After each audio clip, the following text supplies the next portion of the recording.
কারোর সাথে কম্পিটিশনে যায় না, নিজেই নিজের জীবন নিয়ে মগ্ন হয়ে থাকে। এই যে মহিলা, একে যে এই যে যেখানেই যায় রেসপেক্ট পায় এবং কিছুটা হলেও সমীহ এবং ভয় পায় লোকে। কেন?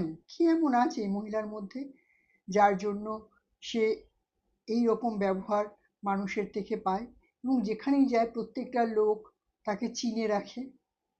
কখনো চিন্তা করেছেন মহিলাকুল যে আমাদের নিজেদের ব্যক্তিগত জীবনে আমরা এরকম অনেককেই দেখি। কি এমন আছে সেই মহিলার মধ্যে যার জন্য আমরা তার প্রতি আকৃষ্ট বোধ করি এবং সমীহ করে চলি? সেই মহিলার মধ্যে আছে নিজেকে গড়ন করার, গঠন করার অত্যন্ত কঠিন পরিশ্রম এবং এবিলিটি, যেই এবিলিটি দিয়ে সে নিজেকে অন্য আর ৫টা মানুষের থেকে আলাদা করতে পারে। দেখুন, স্মার্ট, আপনি প্রচুর মানুষ পাবেন যারা খুব স্মার্ট। স্মার্ট আর বুদ্ধিমান বা বুদ্ধিমতী কিন্তু এক নয়। স্মার্ট আপনি সংখ্যা গরিষ্ঠ হচ্ছে স্মার্ট, কিন্তু বুদ্ধিমতী মহিলাদের সংখ্যা কিন্তু তুলনামূলকভাবে কম। এবার মনে হতেই পারে কেন কম?